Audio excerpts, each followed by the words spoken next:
Hi guys, nandito na naman ako, balik tayo sa voice-over. Kamusta naman kayo guys? Ako eto, makikikain na naman. So yun na nga guys, dahil wala na tayong pagkain sa bahay, makikikain na naman tayo sa ibang bahay. Joke lang, na-invite kasi tayo sa birthday ng anak ng friend ko. So for today's video nga guys, makikilala nyo yung iba pang friends ko. Yung mga nanonood kasi ng live ko, nakikilala lang nila yung mga nakakainuman ko. This time guys, maaayos naman tong mga friend ko. May iba't ibang klase naman tayo ng mga kaibigan, 'di ba? O, diba? Kahit ganito lang ako, meron naman akong friend na matitino. So, yun na nga guys, dahil makikipag-birthday tayo, kailangan natin magdala ng regalo. At ang regalo kong dadalhin ay plancha. Yes, plancha. Joke lang. Hiniram ko yan sa tita ko, isusoli ko lang. Ewan ko lang, nawawala yung plancha ko dito. Siguro meron akong kasama ditong multo na kumakain ng plancha. So, ayun na nga yung regalo natin guys. Dadalhin natin yan. Siyempre, makikipag-birthday tayo, magdadala tayo ng regalo guys. Ako kasi yung taong pag pumupunta sa kahit na anumang okasyon guys, nagbibigay ako ng regalo kaya may aabot ako sa kanila. Ganun din ba kayo?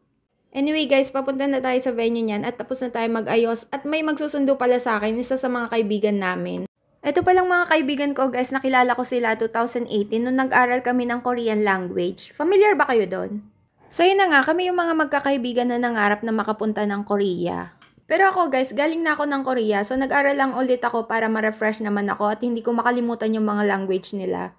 So yun nga, dahil nag-aral ako ng Korean language ulit, nakilala ko tong mga amazing na tao na to. O ayan, matatouch niyan sila pag napanood nila to. Anyway guys, bababa na tayo and andyan na tayo and andyan na rin yung friend ko. Magsasabay kami kasi pupunta ng venue. So ayan guys, yung susundo sa akin ay isa sa pinakagwapo sa grupo namin. Kaburi mo na, friends! Yung mga friends ko pa lang to guys, halos lalaki lahat. So yun, nagkatabi-tabi kami sa table and then naging close kami. That time din kasi kaklose din namin yung teacher namin, kaya yun, nakasama din namin hanggang sa nagbanding kami palagi. Ganun naman talaga lagi, di ba? Pag nag-aaral or nag-work, hindi pwedeng hindi ka makakabuo ng circle of friends mo. Anyway, papunta na kami dyan sa venue guys. Malapit lang sa amin yung venue kasi yung friend ko, halos magkalapit lang yung mga house namin. Ngayon ko na lang nga din sila nakita at makakabanding since 2018 kasi guys, every time nag-aaya sila, hindi ako laging available kaya nga tawag nila sa akin drawing magdo-drawing daw ako. Kaya ngayon hindi sila naniniwala na pupunta ako or a-attend ako. Pumunta naman ako guys kasi kinokonsensya ako ng tatay ng magbe-birthday. Hindi kasi nung umuwi siya guys, galing siya kasi ng Korea, sa amin siya lang yung nakaalis guys. And then yung unang uwi niya is kasal niya. Hindi ako nakapunta noon wala ako nandito sa Pampanga. And then ngayon nga yung first birthday ng anak niya, kaya nga mag-a-attend na ako. Baka kasi umiyak pa yun pagka hindi pumunta yung maganda nilang kaibigan. Kamua data? So yun na nga guys, nakarating na kami sa venue. Sabi ko sa inyo, 'di ba, malapit lang sa amin. Ayun na nga, akala namin kami pa lang yung bisita guys kasi konti lang yung nasa labas. Ngayon pala, nasa loob na lahat and nagpipictorial lang yung may birthday. Halos pa start na pala, bisitang pandangal kami. So yun guys, yung lalaki dyan is yung friend namin, yung tatay ng magbe-birthday. Sobrang bilib nga ako dyan kasi simula nung nakapunta siya ng Korea, ang layo na ng nararating niya, halos lahat ng pangarap niya nakakamit niya na. Ewan, wala mo matutukon So yun na nga guys, hinintay lang namin makapasok yung birthday celebrant and pinapasok na kami ng mama niya at ng ate niya.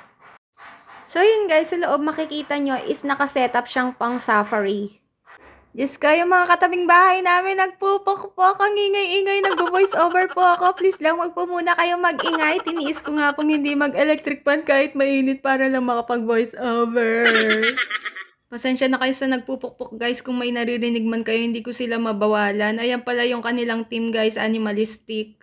Ayan, natutok sa animalistic ay hindi. Yung sir pala namin yan and si Franz, ayan, hindi nga kami kumpleto ngayon guys kasi yung iba hindi makapagpaalam kasi nga may work sila.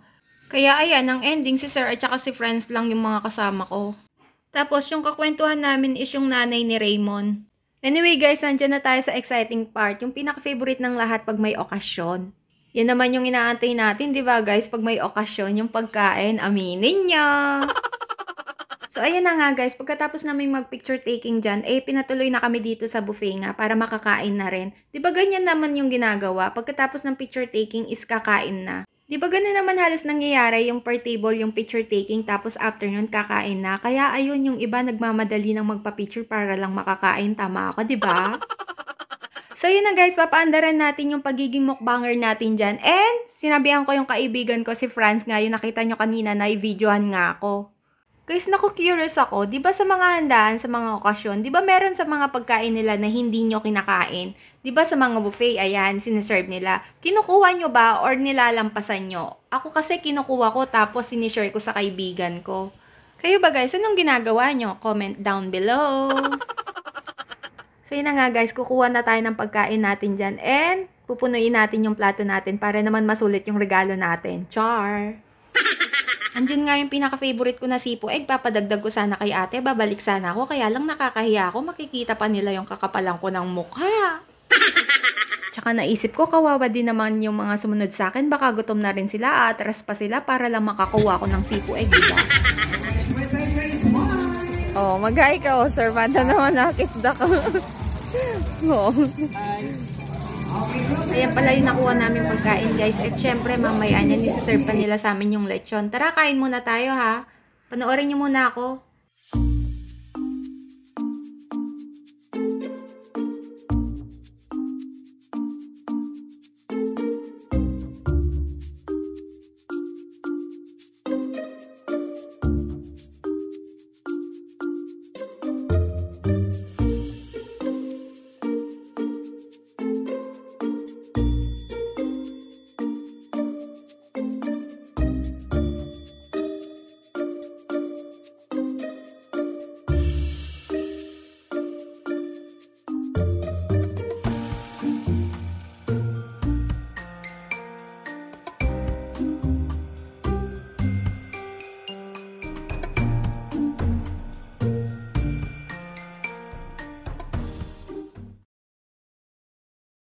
So yun na nga guys, tapos na tayong kumain and pinuntahan kami ni Raymond dito para naman magkwentuhan kami ng kahit konti.